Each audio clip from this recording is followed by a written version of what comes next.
Resmi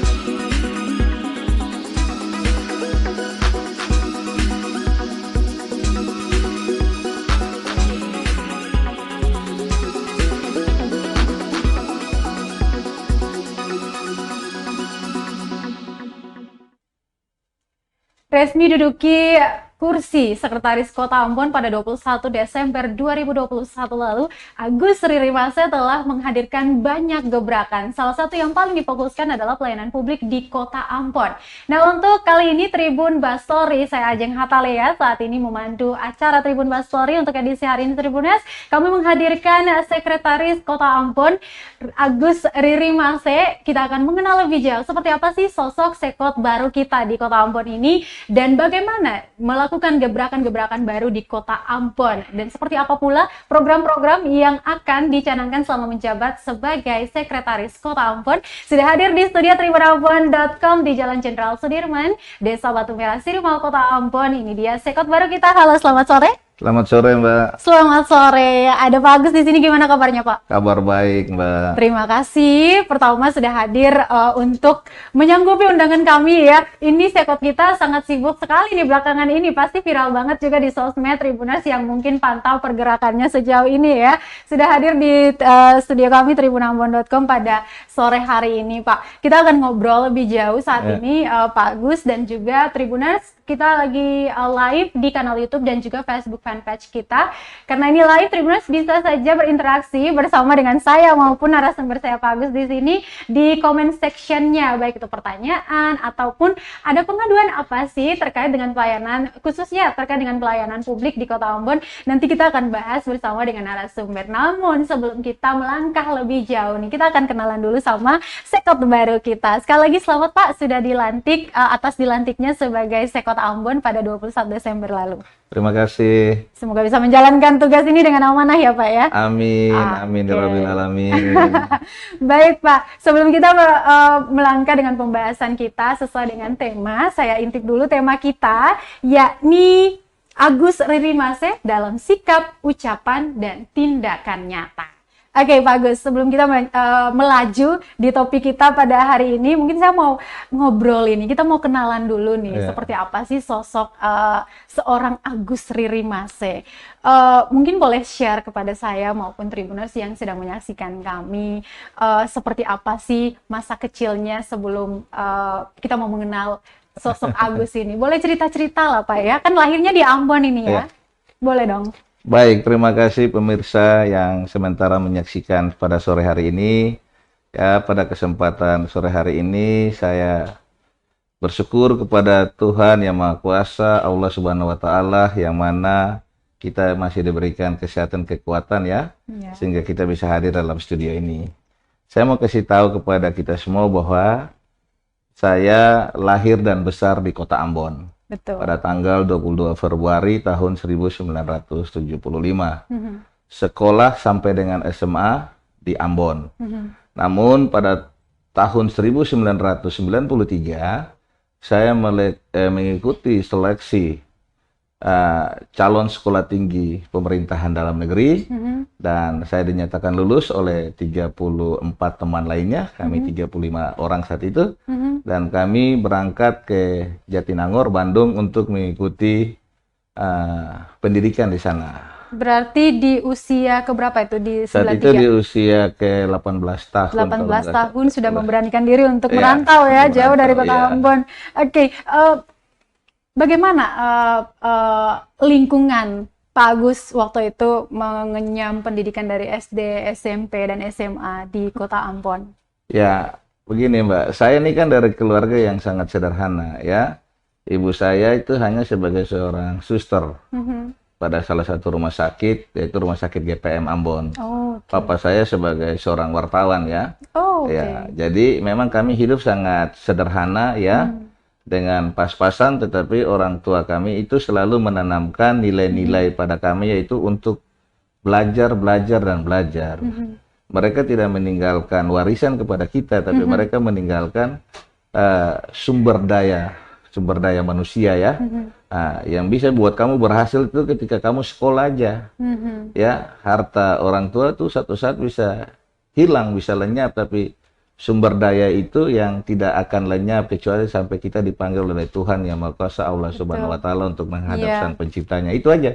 Oleh karena itu, dengan kondisi kami yang pas-pasan, kami kan berkakak adik 3 orang. Jadi kami sekolah semua. Kami sekolah dengan segala keterbatasan, ya puji Tuhan, alhamdulillah ya Tuhan memberkati kita semua. Karena orang tua menanamkan nilai-nilai kebaikan itu, ya orang tua sering menolong orang. Jadi ya itu berkat itu akan dapat di anak-anak itu. Ya. Nilai kehidupan yang diajarkan orang tua saat itu yang masih diimani sampai sekarang itu apa tuh Pak? Jangan bikin susah orang. Jangan bikin susah orang. Ya. Itu aja. Boleh dijabarkan nggak sih? Ya, jadi gini. Jadi ketika nanti saat itu nasihat kepada kita, ketika satu saat Tuhan memberikan berkat buat kita, ya ketika kita menjadi orang, jangan bikin susah orang, jangan ambil hak-hak orang, tolong orang, ya.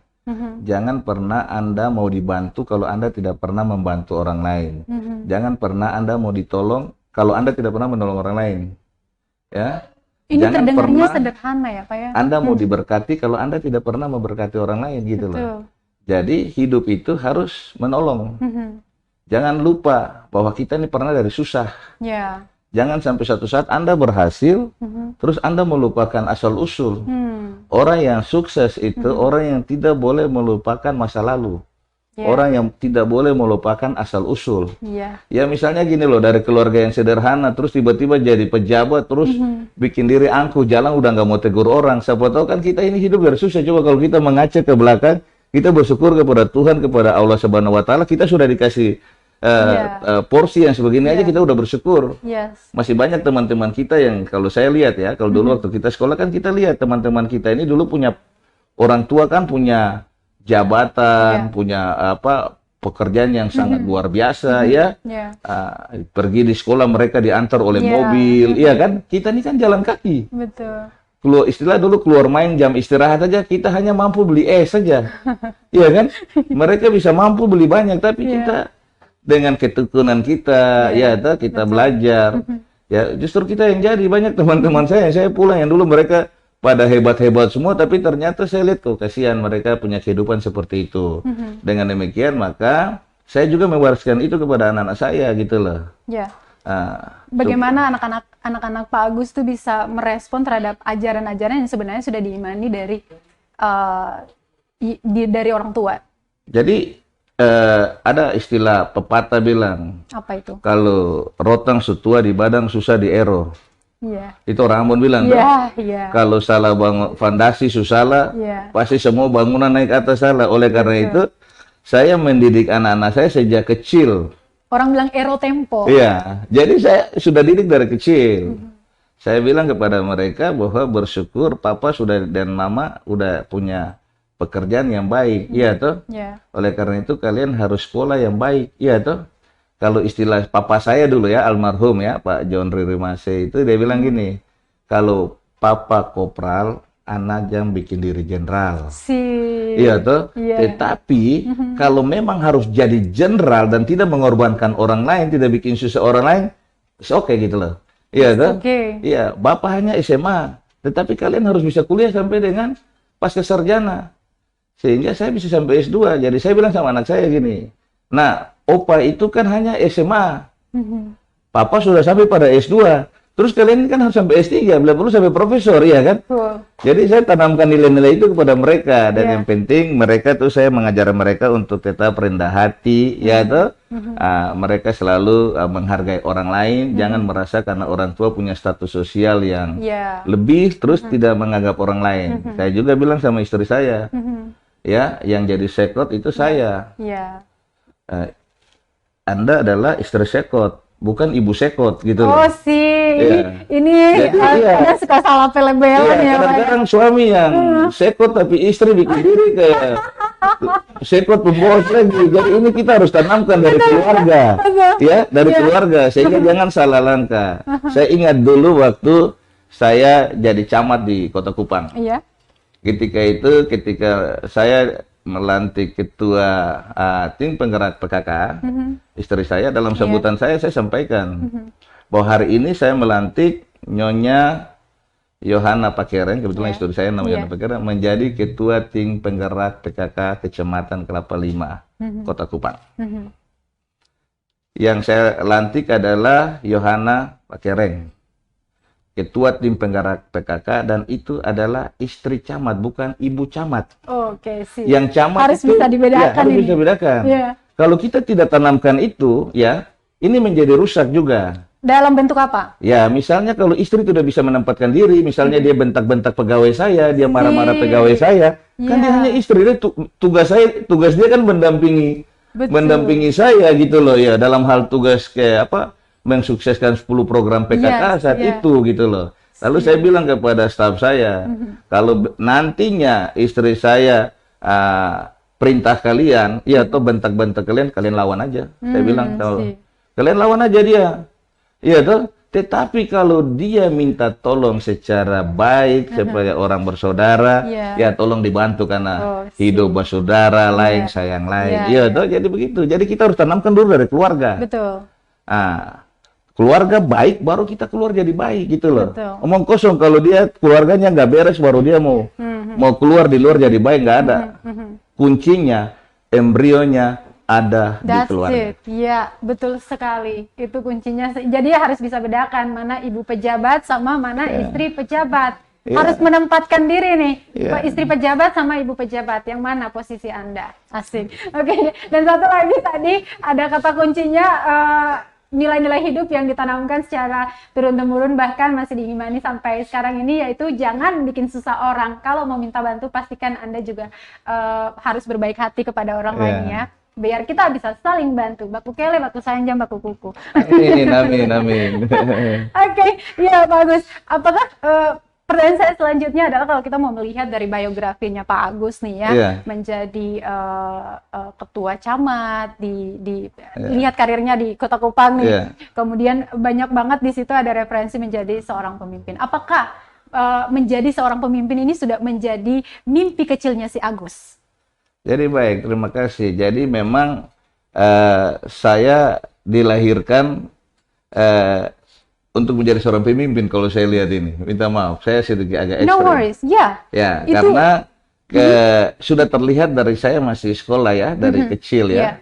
Memang kecil sekali nakal. Nah, namanya anak-anak itu kan nakal, tetapi tidak kalah-kalah pintar lah gitu loh, ya kan. Saya berkecimpung di dalam organisasi banyak hal. Ya, dari SD itu saya sudah latihan pramuka, ya tuh SMP saya sudah main di pengurus OSIS, pramuka, bahkan SMA pun juga saya jadi ketua OSIS. Jadi saya sudah berlatih menjadi seorang itu, berorganisasi itu sudah ada. Terus saya masuk STPDN, terus tamat, saya mulai tamat saya jadi lurah. Tamat STPDN usia 22 tahun itu saya diangkat oleh Wali Kota Kupang saat itu Pak Samuel Christian Lerik ya. Jadi bisa dibilang usia 22 tahun saya dan sebagai lurah itu kategori lurah termuda nggak sih Pak? Saya lurah termuda. Saat itu saya lurah termuda Kota Kupang. Banyak yang ngantri gitu ngatur apa namanya perizinan apa gitu Pak? Enggak ada. Saya enggak ada antri-antri. Jadi saat itu gini lah. Ketika saya tamat STPDN ditempatkan di Kota Kupang, karena saat itu kan kebijakan negara kita disebar di seluruh Indonesia. Jadi saya dapat di Kota Kupang. Saat itu saya ditugaskan oleh atasan saya, kabak pemerintahan saya itu tuh, untuk menjadi piket. Ditugaskan jadi piket. Ketika saya menjadi piket, datanglah Wali Kota Kupang saat itu turun dari mobil dengan respeknya saya langsung berdiri, saya hormat, saya PPM. Selamat pagi. Terus kata Pak Wali gini, pegawai baru ya, saya lihat lulusan STPDN Pak ditempatkan di sini. Apa kata dia?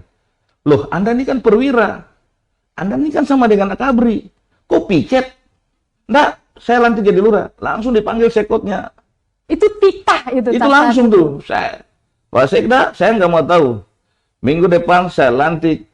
Mereka menjadi saat itu berdua, saya sama teman saya nama Bernardinus Mere, sekarang Kepala Dinas Perhubungan Kota Kupang ya. Saya langsung minggu depan saya dilantik jadi lurah. Baik, apa yang Bapak saat itu pikirkan di usia 22 tahun? Kemudian saat itu yang sedang bertugas sebagai penjaga piket dan kemudian dititahkan untuk jadi lurah saat itu dan kemudian dilantik. Apa yang kemudian terlintas? Apakah ini memang sudah direncanakan ataukah seperti apa? Ataukah memang mimpi yang jadi kenyataan? Ya, jadi begini Mbak, dengan berlatar belakang sekolah pemerintahan, ya Pamong Praja, ya memang karir kita kan ke situ. Ya, tapi saya semua yakin bahwa ini semua atas pertolongan, anugerah daripada Tuhan, ya. Semua yang terjadi di kolong langit ini itu pasti atas izin Tuhan Allah Subhanahu wa taala. Jadi saat itu saya mendapat berkat gitu loh. Dan saya tidak ragu dalam melaksanakan tugas sebagai lurah karena saya dibekali oleh ilmu pemerintahan. Ya toh. Nah, terus di STPDN ini kan dilatih ada PPL, praktek pengenalan lapangan, ada PKL, praktek kerja lapangan, ada BKP, Bakti Karya Praja, dan pengalaman-pengalaman itu yang kita turun ke desa-desa, kelurahan, kita udah tahu lah. Nah, sehingga kita dilantik jadi lurah, memang saat itu saya ditolak sama camat saya. Dengan alasan bahwa saya masih terlalu muda, dan saya bukan orang Kupang saat itu.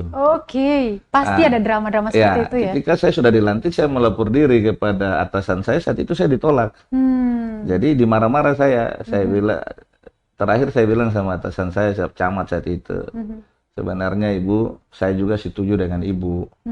Ya, kalau Ibu ragu dengan saya, Ibu pergi aja ke Bapak Wali Kota, ya, batalkan SK supaya selesai, jangan Ibu tolak saya gini. Tetapi karena ini sudah perintah, sudah dilantik, saya siap melaksanakan tugas. Saat itu atasan saya ketemu Wali Kota dan menyatakan hal itu, bukan saya dimarah, dia yang justru dimarah. Jadi saya melaksanakan tugas dan saya lurah terbaik dan lurah berprestasi itu pada saat saya jadi lurah itu usia 22 tahun itu. Apa gebrakan apa yang saat itu kemudian dilakukan? Saat itu kan saya bisa melaksanakan tugas-tugas pemerintahan, pembangunan dan pelayanan kemasyarakat secara baik. Saya mensukseskan pembangunan di wilayah itu. Ya, sehingga saya diberi penghargaan oleh Menteri Dalam Negeri saat itu Bapak Yogi S. Mehmet itu. Pak Yogi yang memberikan saya penghargaan ya terlurah berprestasi tingkat Provinsi Nusa Tenggara Timur ya. Sehingga kami diberi penghargaan untuk mengikuti upacara di Istana Jalan Panjang Presiden. itu ya. Ya, itulah. Baik. Jadi gitu. Ya, berkarir di Kota Kupang dan yang terakhir di tahun 2019 sampai 2021 kalau saya salah boleh dikoreksi Pak, sebagai Kadis Dukcapil Kota Kupang. Iya. Kemudian balik ke Ambon nih. Iya. Apa gejolak seperti apa yang kemudian datanglah keputusan itu bahwa balik di pulang kampung nih. Jadi gini, semua orang apalagi saya ASN ini kan pengen cita-citanya sampai pada puncak karirnya. Jadi saya berkarir ini kan mulai dari lurah, sekcam, camat, berstruktur sekali Pak. Nanti saya jelaskan. Jadi lurah, sekcam, camat, terus jadi kabid, kasubdin, kepala bagian, ya toh. Terus saya menjadi kepala kantor, terus saya menjadi sekretaris dinas, ya. Saya menjadi PLT kepala dinas, saya menjadi kepala dinas, saya menjadi asisten, dan saya pingin untuk kalau bisa Tuhan pakai saya sebagai sekretaris kota atau sekda. Karena itu kita sudah punya mimpi bahwa kan mimpi boleh dong. Boleh. Ya, mimpi gratis untuk dan selama saya punya mimpi untuk menjadi sekretaris kota sehingga karir saya di birokrasi ini dianggap mau dikatakan bilang itu paripurna gitu loh.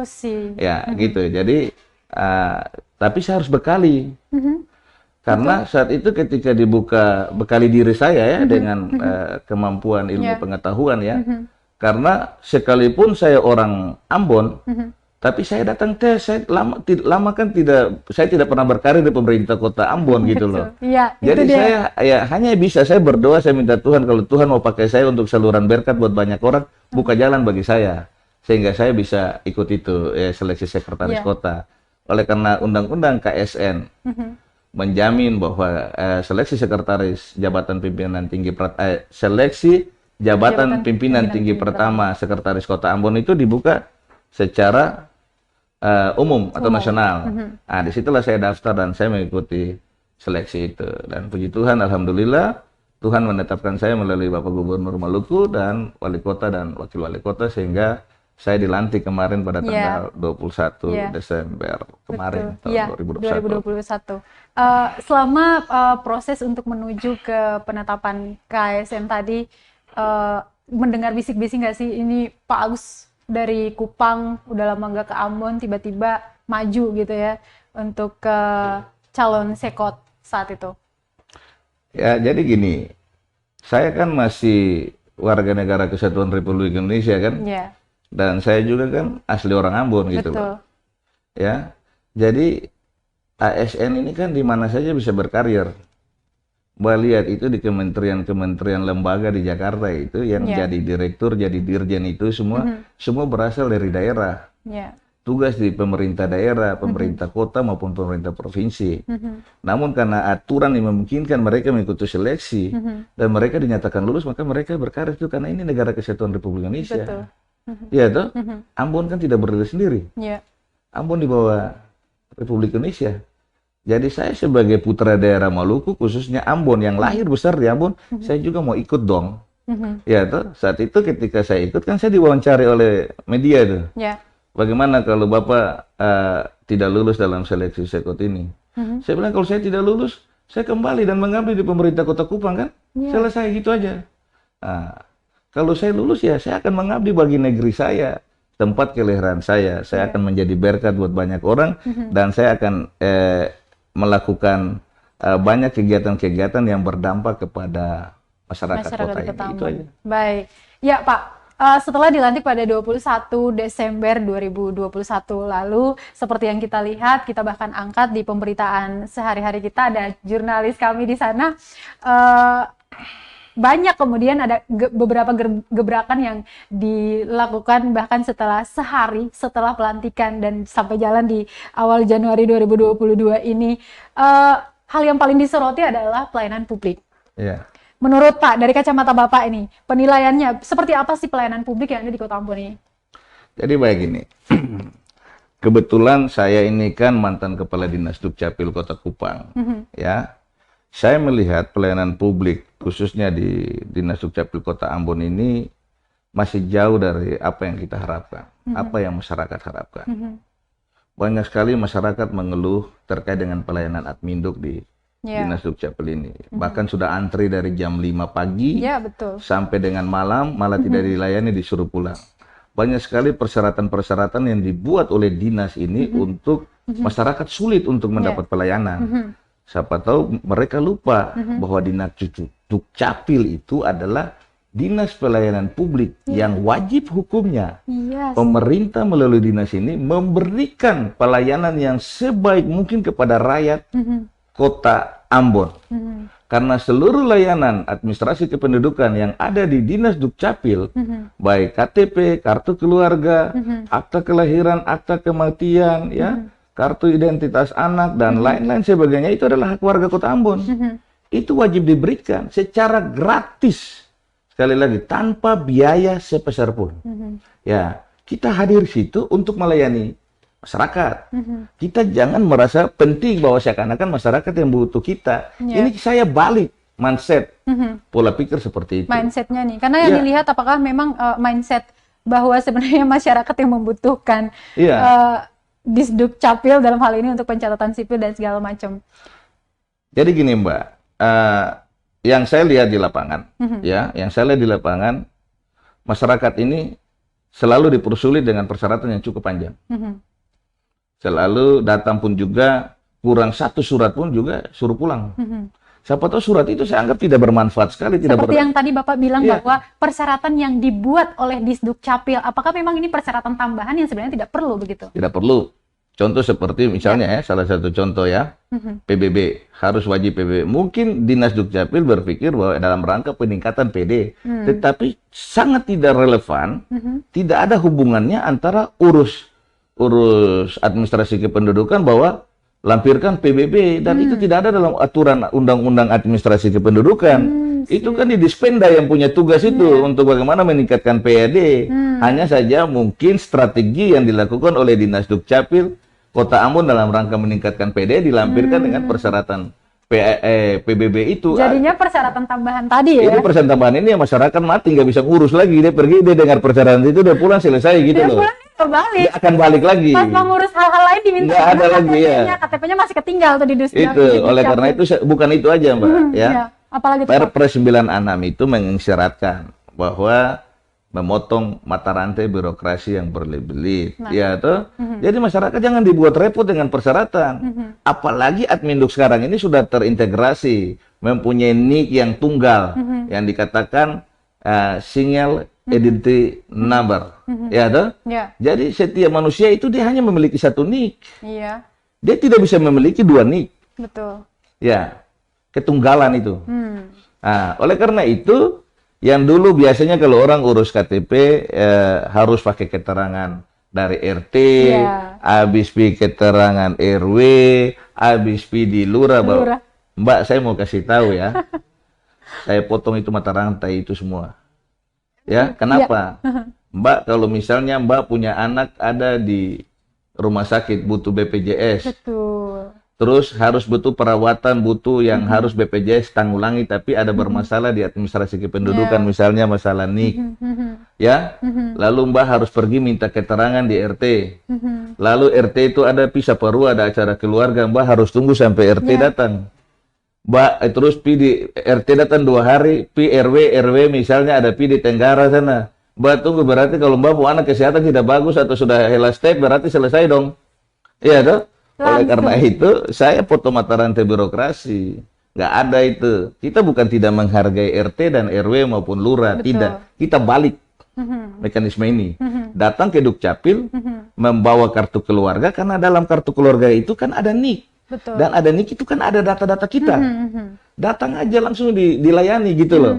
Ngapain mesti pergi lagi? Nanti setelah administrasi, misalnya KTP didapat, kartu identitas, kartu keluarga, pulang lapor di Pak RT ini kami sudah urus di Dukcapil, ini kami punya data, kami pada fotokopi supaya Pak RT bisa tulis dalam registrasi, Pak RT punya registrasi kependudukan, supaya Pak RT tahu dia punya warga. Di sini kan melapor bahwa itu kan jauh lebih cepat, betul, ya kan? Betul. Nah, ibarat kita dari dulu belum ada jembatan merah putih, iya kan? Kita jalan dari Putar, Laha, itu baru masuk Ambon. Sekarang ada jembatan merah putih kan menghubungkan langsung ke highway kecil, kenapa kita harus putar lagi? Ada langsung gitu loh. Ini Pak, gebrakan ini saya yakin pasti akan sangat disambut gembira oleh warga Kota Ambon. Mengingat mungkin sudah banyak orang yang curhat ke Bapak juga. Dan kita melihat di lapangan juga sendiri seperti itu. Baik pada mengurus KTP pribadi kita ataupun datang meliput dan melihat ibu-ibu yang dari pagi masak nasi saja. Cuman masak nasi doang nih, ditinggal tuh anak-anak untuk mengurus hal-hal itu di Dukcapil pagi-pagi dan harus mengantri, namun tidak kelar-kelar di hari yang sama. Jadi ini sebuah gebrakan yang kita sebagai masyarakat Kota Ambon harus menyambut dengan gembira kebijakan ini. Selain daripada hal-hal itu, apalagi yang kemudian disoroti di pelayanan publik khususnya untuk Dukcapil ini? Jadi gini, saya melakukan pelayanan terintegrasi di Dinas Dukcapil. Pelayanan terintegrasi itu maksudnya gini.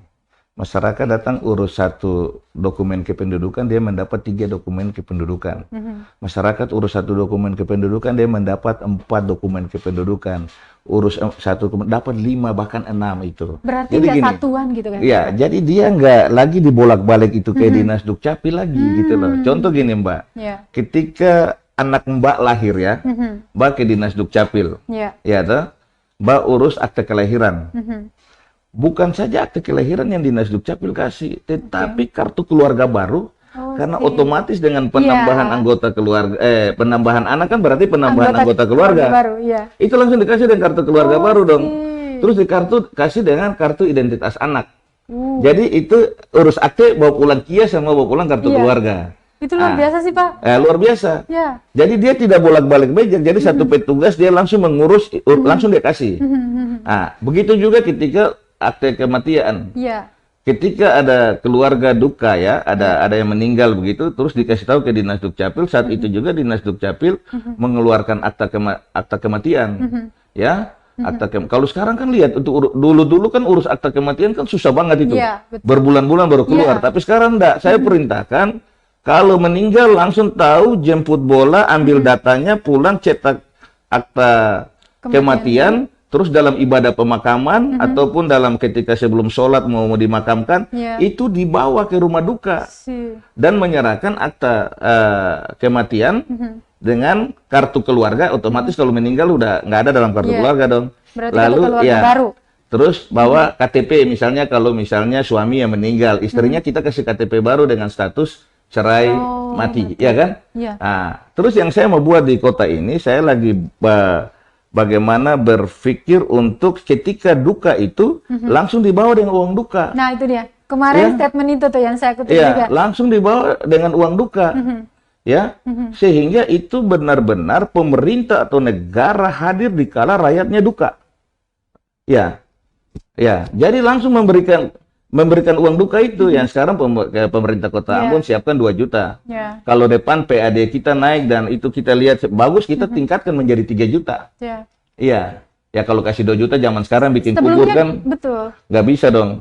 Terus berarti ada anggarannya ya santunan ada. Itu? Berarti kalau sebelumnya itu dikasihnya seperti apa mekanismenya? Iya, mekanismenya itu setelah meninggal urus akte semua, lalu persyaratan 1 sampai 15, 16 dan 17 baru kurang juga itu akan dapat kan juga. Kasihan kan ya Pak ya? Orang lagi duka ngurusin iya, itu kita semua nih kan gitu. manusia. Semua pasti akan berduka, hanya persoalan waktu saja. Iya kan? Iya, betul. Jadi oleh karena itu saya bilang bahwa mulai saat ini Anda turun, ini masalah uang duka saya lagi kaji. Aturan sistem pengelolaan keuangan daerah supaya kita jangan menyalahi aturan, kita lihat kalau memungkinkan saya langsung, dan saya lihat itu memungkinkan peluang untuk kita serahkan dana duka itu ada. Karena kan anggaran ada di keuangan daerah, iya kan, di badan keuangan daerah itu. Terus bagaimana saya bilang kepada pegawai Dinas Dukcapil, saya sudah kemarin rapat dengan pegawai Dukcapil, saya bilang Anda mengajukan UP. UP itu kan uang persediaan. Ke keuangan untuk kasih 100 juta misalnya contoh. Kasih di Dinas Dukcapil dan ini dana duka. Jadi ketika orang meninggal langsung uang itu 2 juta langsung diselipkan di amplop. Lalu pertanggung jawabnya seperti apa? Cukup dengan tanda tangan kwitansi daripada keluarga duka sebagai bentuk perwujudan mereka sudah menerima kan? Lalu dengan foto aja pada saat penyerahan. Dengan akte kematian itu yang diserahkan. Itu yang diserahkan beserta dengan KTP berserahkan kepada sebagai bentuk pertanggungjawaban keuangan. Jangan lagi dibuat sulit gitu loh. Orang sudah meninggal susah dibuat sulit lagi. Lalu kalau uang duka dikasih 3 bulan kemudian ya dia nggak mungkin bisa menggunakan untuk bikin kubur lah pasti pi makan KFC kah, makan nasi kuning kah. Bisa juga dia pasang togel itu habis ya kan? Bisa aja. Nah, begitu juga ketika mengurus ini, Mbak, mengurus akte perkawinan. Kalau selama ini kan Dinas Dukcapil hanya datang mencatat di gereja aja misalnya kalau Muslim kan di kantor urusan agama. Tapi kalau di gereja kan kadang-kadang datang hanya catat aja terus suruh pengantin suruh urus di kantor. Tapi sekarang tidak. Saya suruh datang, catat habis, serahkan akta perkawinan itu kepada suami istri, serahkan KTP kepada suami istri, serahkan kartu keluarga kepada suami istri, kartu keluarga untuk istri punya papa, kartu keluarga untuk istri suami punya papa, karena otomatis dengan menikah kan 2 orang ini keluar dari masing-masing kartu keluarganya dong. Dia bergabung dengan suaminya, sehingga kan selesai. Itu kenapa? Orang yang antri di kantor lagi kalau kita sudah pelayanan kayak gitu, iya kan? Itu yang saya lakukan. Yang begitu juga akan jemput bola. Kita turun kan kita ada mobil pelayanan, mobil keliling itu, perekaman EKTB. Manfaatkan itu, jangan parkir di kantor dong. Betul. Iya dong. Mobil diminta di parkir bensinnya Pak. Ya. Jadi itu nanti akan turun ke masyarakat pinggiran ya, masyarakat seperti misalnya di Hutumuri, di Rutung, di Lehari, di Ukurila, Ema, Kilang, Naku ya, sampai di Soya begitu. Itu kan daerah-daerah pinggiran, orang petani semua kan di situ. Mereka kan kalau ke Dukcapil itu kan terlalu jauh ya. Mobil itu yang melayani di situ. Rekam, cetak, langsung kasih kepada masyarakat. Ada satu program terakhir yang saya lepaskan itu artis antar gratis. Boleh tahan nanti kita terima kasih. Dengerin lagi apa itu artis Everybody Tribuners, saatnya Pak, saya mau bagi-bagi hadiah dulu untuk Tribuners yang sedang menonton kami. Saat ini kita live di kanal YouTube maupun Facebook fanpage kami. Kalian bisa memenangkan 1 tiket nonton gratis di XX1. Oh 2, baik banget ya. Ada 2 tiket gratis untuk kalian yang menjawab pertanyaan dengan baik dan benar, ataupun komentar aja, mau tanya apa, mau komentar apa, ataupun ada permasalahan di kotamu yang mau dicurhatin di sini di comment section Tribuners. Nah, simak baik-baik pertanyaannya. Siapa nama sekretaris Kota Ambon? Langsung di komen. Boleh pakai emoticon love love love, atau boleh emoticon yang keren yang pakai kacamata cool gitu kan. Iya, pokoknya emoticon yang paling lucu bakal kita pilih sebagai pemenangnya.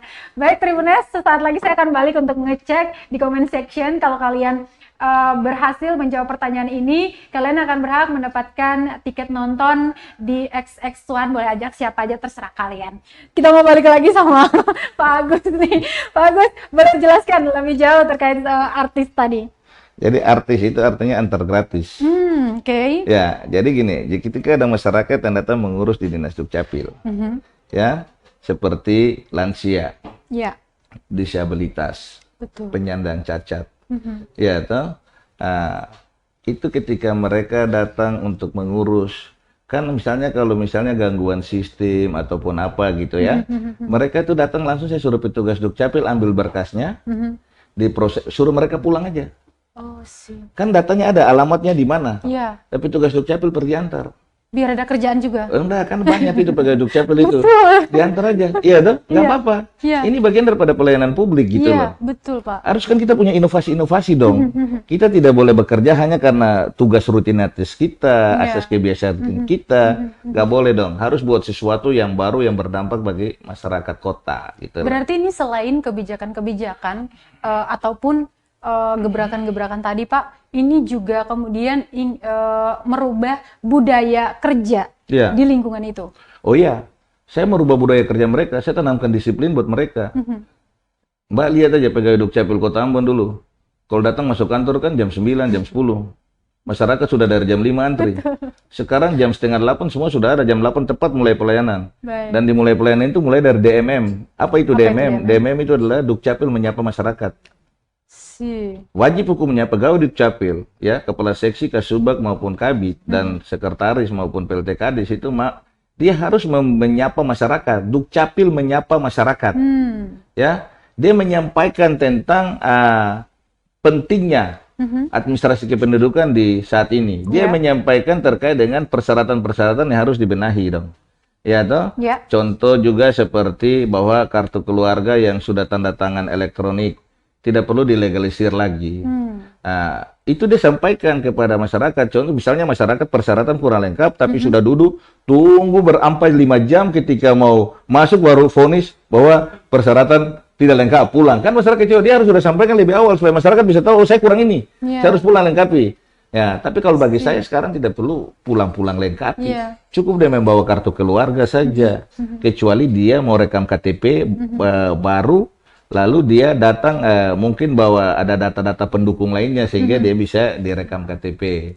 Gitu. Ataupun mau urus misalnya akte kelahiran. Memang wajib hukumnya harus membawa surat keterangan lahir dari rumah sakit atau puskesmas, akta perkawinan tuh daripada mama dan papanya, KTP mama dan papanya. Kenapa? Karena ada tercantum di dalam data akte kelahiran anak dari siapa dan siapa ya tuh menikahnya bagaimana. Jangan sampai misalnya contoh kalau suami istri ya anak dari ibu bernama ini dan bapak bernama ini. Tapi kalau anak seorang ibu kan, misalnya ibu hanya punya anak, kan dia juga hak diberikan akta kelahiran, tetapi hanya anak seorang ibu. Nah, berarti gitu. Single parent bisa punya. Bisa, ya.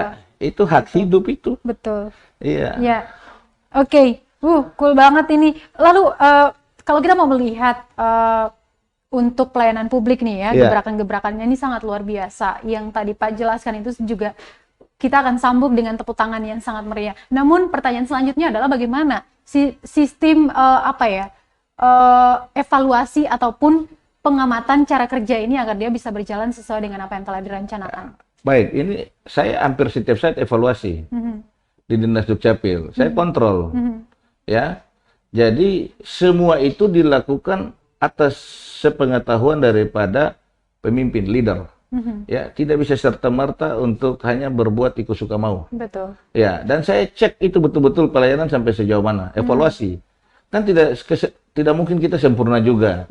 Kesempurnaan kan hanya milik Tuhan, Allah Subhanahu wa taala. Jadi tiap hari kita evaluasi. Oleh karena itu kenapa fungsi apel sore itu untuk mengevaluasi pelayanan yang tadi kita sudah lakukan. Saya kemarin-kemarin berpikir sudah bagus, tetapi ada celah-celah, ada pengeluhan masyarakat terkait dengan masih banyak persyaratan yang dibuat sehingga orang pulang. Oleh karena itu kemarin saya langsung pimpin rapat di Dinas Dukcapil sore hari, karena kebetulan juga saya dikasih tugas khusus oleh Wali Kota dan Pak Wakil untuk menata Dinas Dukcapil selama 3 bulan dari tanggal 1 Januari kemarin sampai dengan tanggal 31 April ya. Nanti ya. Itu saya diberi tugas khusus ya, saya laku sekretaris. Berarti nanti kita akan terus memantau nih perkembangannya. Saya tiap hari di Dinas Dukcapil. Baik. Coba lihat itu minggu lalu kan, Dinas Dukcapil punya tempat tunggu itu ya, masyarakat tanpa antri tunggu. Itu pakai bambu sama pakai itu apa? Tarpal biru itu. Kayak saya ingat dulu kecil-kecil kalau ada orang sidik, anak sarani, kotong potong bulu dihukurilah, bambu dihukurilah, lo kotong pakai tarpal, jemur cengkeh, lo kotong bikin apa? Kantor pemerintah tuh kayak gitu sih, gimana? Nggak mungkin dong. Coba sekarang pergi lihat, udah pakai spandek gitu. Udah ya? Udah bagus. Coba pergi foto aja di sana, lihat udah bagus. Baru 4 hari aja saya sudah bikin bagus di situ. Kantornya udah pucat-pucat, saya suruh cat, suruh bikin bagus. Saya tata semua di dalam. Coba lihat perubahan yang sangat signifikan. Kalian merasakan auranya nggak sih kalau pergi ke Dukcapil kayak gelap banget di sini? Pergi aja, coba lihat aja. Saya nggak cerita berlebihan di studio ini, silakan. Tenang semuanya Pak, kita akan cross check di lapangan. Semuanya itu untuk masyarakat punya baik dan pegawai Dukcapil juga baik. Bagaimana ruangan kerja tidak nyaman Anda mau melayani masyarakat gitu loh. Baik. Ada komentar ya. Sorry Pak, kita mau lihat dulu Tribuners yang sudah bergabung bersama kami di kolom komentar. Facebook apa YouTube? Facebook ya.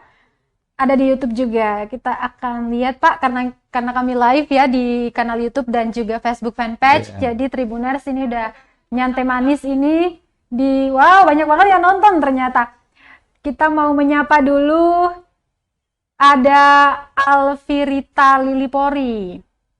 Jempolnya buat Pak Agus. Kemudian dari Raka juga. Halo Raka, apa boleh disapa Rakanya? Gebrakan Sekot luar biasa, semoga dapat membantu masyarakat atau pedagang yang terdampak gusuran. Nah ini nih pedagang di Pasar Mardika Pak. Kemudian ada Gareth Hiti Jahubesi. Halo Gareth. Dr. Randus Agus Riri Mase. Jempol, love. Oke, kemudian ada Sam Sangaji. Halo Sam. Mari beri support untuk Sekot baru, beri beliau kesempatan untuk berbuat yang terbaik untuk Kota Ambon. Kemudian ada Ronaldo Riri Mase. Itu anak saya itu. Oh ya? Halo disapain ya. Dia terinspirasi motivasi dengan saya. Dia luar biasa. Praja Institut Pemerintahan Dalam Negeri juga seperti saya. Luar biasa. Berarti role modelnya adalah papanya. Luar biasa. Halo Ronaldo. Kemudian ada Eli Etiori. Siap memimpin Kota Ambon, luar biasa Pak. Di satu yang pedas nih Pak. Dari Joe. Saya suka dengan wacana Bapak. Tolong komentarnya silakan Pak. Jadi ini yang dimaksudkan wacana apa? Ini apa yang saya sampaikan itu yang saya lakukan dan saya sudah lakukan. Ini bukan wacana. Mungkin bisa cek track record saya di pemerintah Kota Kupang, Dinas Dukcapil Kota Kupang itu saya lakukan menjadi Dinas Dukcapil yang baik ya. Jadi ini bukan masalah wacana, ini menyangkut komitmen kita untuk rakyat ya. Betul. Kan bisa lihat aja nanti aja. Nanti bantu dikawal juga. Dikawal aja kan era sekarang era transparansi nggak ada. Saya ibarat seorang pemimpin itu apa yang dia katakan, apa yang dia ucap itu ibarat peraturan daerah atau perwali yang tidak tertulis. Betul. Karena itu menjadi ukuran. Seorang pemimpin dia menyampaikan statement itu yang orang pegang gitu loh. Jadi apa yang keluar itulah yang kemudian dipegang dan kemudian dibuktikan terutama bagi masyarakat. Cool banget ini. Kemudian juga ada Rido Villa. Halo Rido sukses Pak Sekot, semoga semakin diberkati. Kemudian ada Evan juga, Pak Sekot luar biasa. Iya kita cukupkan di Facebook, sekarang kita mau melaju ke YouTube. Oke, kalian tidak membagikan linknya di grup ya. Membuat saya harus bekerja 5 kali lebih keras di sini, Tribuners. Oke, kita lihat dulu. Oke, Pak.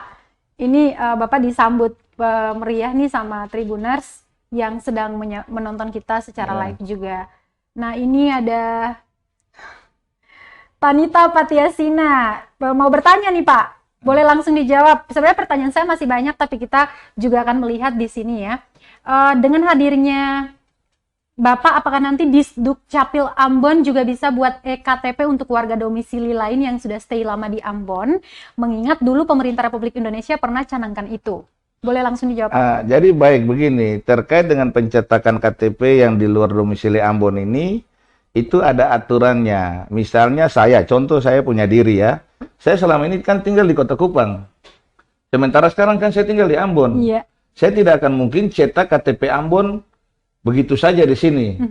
Saya harus minta namanya itu surat keterangan pindah warga negara Indonesia dari Dinas Dukcapil Kota Kupang.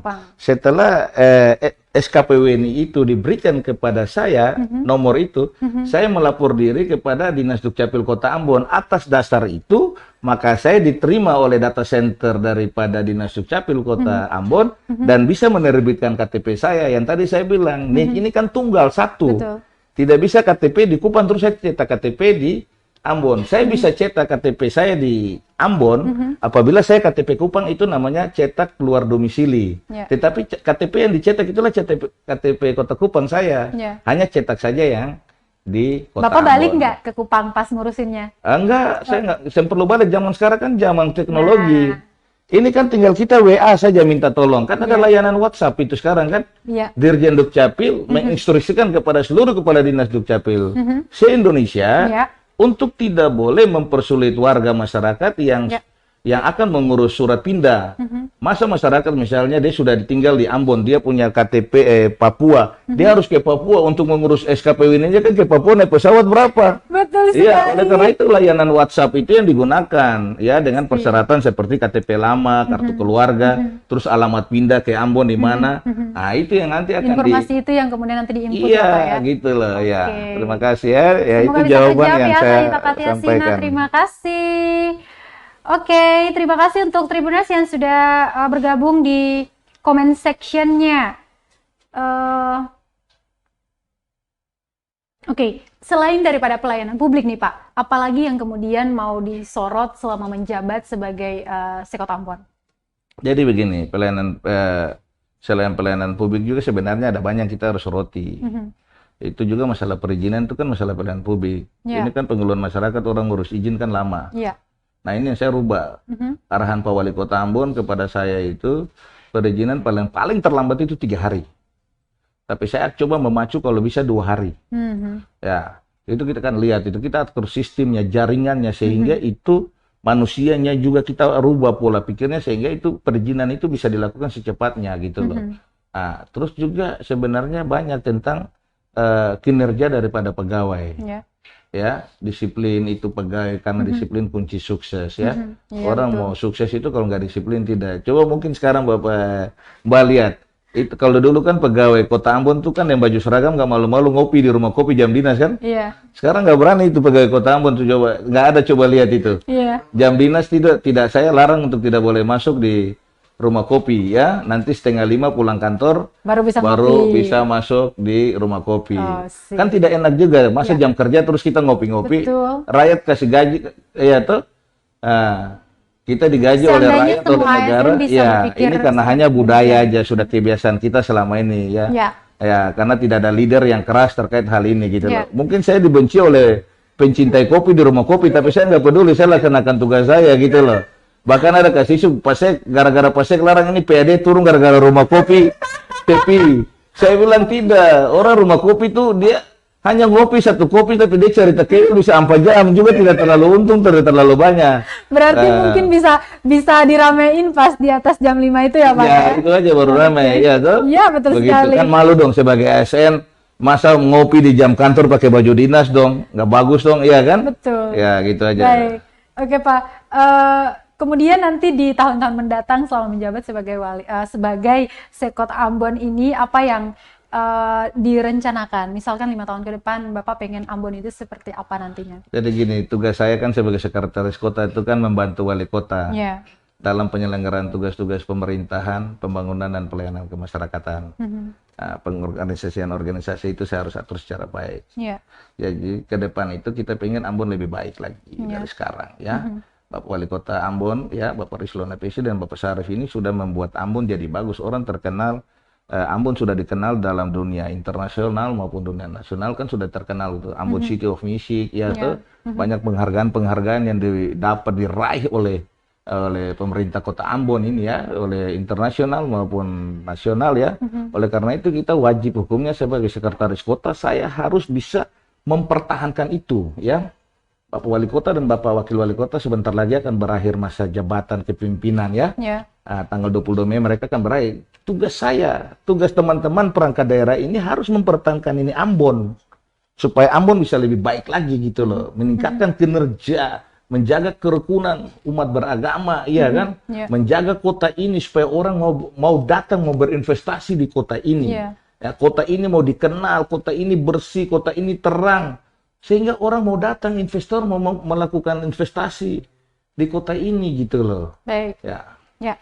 Oke. Sebelum saya melaju ke pertanyaan 2 terakhir, saya punya kuis lagi nih buat Tribuners. Satu lagi tiket nonton di XX1 buat Tribuners yang menjawab pertanyaan saya berikut ini dengan baik dan benar di kolom komentar. Pertanyaannya adalah, kapankah Pak Agus Ririmase dilantik sebagai Sekot Ambon? Silahkan langsung di komen aja di comment section. Pertanyaannya saya ulangi, kapan Pak Agus Ririmase dilantik sebagai Sekot Ambon? Langsung di komentar saja tanggal, bulan, dan juga tahunnya di comment section, nanti saya akan bacakan. Oke Pak, pertanyaan berikutnya. Apa yang kemudian menjadi potensi yang akan menjadi kendala, yang berpotensi menjadi kendala dalam merealisasikan apa-apa yang sudah direncanakan oleh Pak Agus dan juga tim misalnya? Potensi itu ya kurang siapnya kita untuk menghadapi persoalan-persoalan yang terjadi. Ya, oleh karena itu mindset, pola pikir maupun sumber daya ya kita harus siapkan. Sehingga ke depan itu tidak ada kendala-kendala yang dihadapi. Kalau kita sudah siap dari sekarang, itu saya yakin ke depan tidak. Kalau kita sudah rubah pola kerja kita dengan disiplin, bekerja keras, regulasi-regulasi yang kita harus pahami, saya rasa tidak jadi kendala gitu loh. Yang penting satu aja, kerja dengan hati. Kerja dengan hati dan berhati-hati gitu loh. Dan berhati-hati. Dan berhati-hati Tribuners. Jangan kerja karena terpaksa. Ya. Karena ini adalah kita ini kan digaji oleh negara dan itu untuk berkat buat kita punya suami dan istri dan anak-anak di rumah gitu loh. Jadi kita bekerja sungguh-sungguh aja, ikuti aturan, yang berlaku. Urus pemerintahan itu nggak sulit tuh, karena ada frame-nya, ada bingkainya. Tinggal kita ikut aturan aja. Itulah. Nah, jangan harus mau kerja sesuatu saya untung berapa sih dari pekerjaan ini? Kira-kira saya kerja ini saya dapat apa sih? Gak usah, dapat berkat kesehatan umur panjang aja sudah sangat luar biasa. Iya itu, punya uang banyak, tapi kalau sakit-sakitan masuk rumah sakit, check up terus, cuci darah terus ya sama aja gitu loh. Ya saya rasa kendala ini kita bisa siasati dengan sumber daya yang baik gitu lah. Oke, berarti itu salah satu solusi yang kemudian ditawarkan apabila muncul potensi yang menjadi kendala direalisasikan program-program yang sudah dicanangkan tadi. Baik, Tribuners, saya mau langsung pick up dulu ini pemenang kuis dengan pertanyaan pertama, Pak. Mohon maaf ya, saya langsung ke Tribuners lagi nih. Ini banyak banget fans Bapak di kolom komentar kita ternyata. Makasih. Iya, ini karena tadi saya pertanyaan saya yang pertama yaitu siapakah sekretaris Kota Ambon yang baru? Jawabannya adalah Bapak Agus Ririmase. Namun yang menjawab di sini banyak banget dan saya harus memilih karena tadi harus memberikan emoticon yang cool gitu. Jadi kita langsung pick up aja dari Facebook fanpage. Selamat sekali lagi untuk Gareth Hitijahu Besi, emoticon terkeren dan juga lengkap nih langsung dengan detail-detailnya. Dr. Anus Agus Ririmase APMSI. Wah, luar biasa, good ya. Selamat ya buat pemenang kuis pertama ada Gareth Hitijahu Besi. Hadiahnya nanti boleh datang ke kantor tribunambon.com. Dan pertanyaan kedua, pertanyaan keduanya, kalian memang ya bikin saya pekerjaan saya banyak sekali ini, harus langsung cek di YouTube juga sebentar. Mohon maaf Pak. Pak, pertanyaan terakhir boleh disiapin jawabannya sekali. Closing statementnya nanti saja Pak. Oke, ini kita lihat lagi untuk pemenang yang kedua. Oke, dengan pertanyaan kapan Sekretaris Agus Ririmase dilantik sebagai Sekretaris Kota Ambon, dan jawabannya kita ambil dari YouTube saja. Ada ini lengkap banget nih. Selamat buat akun dengan nama Juan Rivaldo Tentua dengan jawaban 21 Desember 2021 di Tribun Lapangan Merdeka Kota Ambon. Ini lengkap banget nggak sih? Ini oke, cool. Kamu harus aware dan dengan membaca berita-berita terutama yang ditayangkan oleh tribunambon.com. Oke? Tribuners kita nih setia-setia Pak. Iya, dan mereka cool-cool banget. Silakan Pak, closing statementnya. Jadi baik, terima kasih. Pertama-tama ya, saya menyampaikan terima kasih kepada Tribun Ambon ya, yang sudah menghadirkan saya di sini untuk bagaimana kita bisa saling sharing kepada masyarakat Kota Ambon terkait dengan tugas-tugas saya selaku Sekretaris Kota Ambon dan khususnya terkait dengan pelayanan publik ya. Jadi saya hanya mau sampaikan bahwa hidup ini harus berdampak. Ya. Kalau hidup tidak berdampak kepada orang lain, itu tidak bagus. Dengan demikian, maka saya hanya menyampaikan bahwa hidup ini singkat.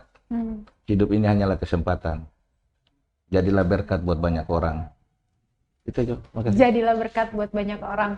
Baik, Pak Agus Ririmase, Sekretaris Kota Ambon kita yang baru terpilih, baru dilantik pada 21 Desember 2021 kemarin. Semoga bisa menjalankan tugas ini dengan penuh amanah dan membawa Kota Ambon terutama dalam pelayanan publik tadi agar bisa lebih baik lagi dan masyarakat Kota Ambon secara umumnya bisa lebih puas dengan pelayanan publik dan apapun kebijakan ke depannya bisa ditoma. Oke, Tribuners, terima kasih buat kalian yang sudah menonton di kanal YouTube maupun Facebook fanpage.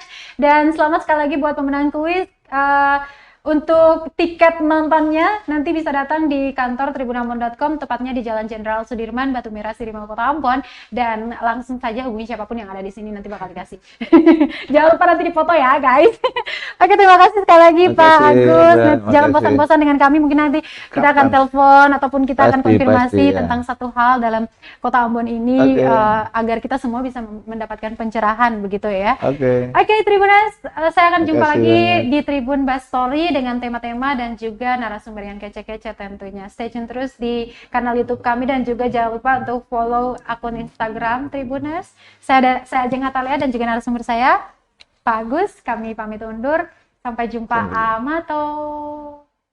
Terima kasih sudah nonton. Jangan lupa like, subscribe, dan share ya.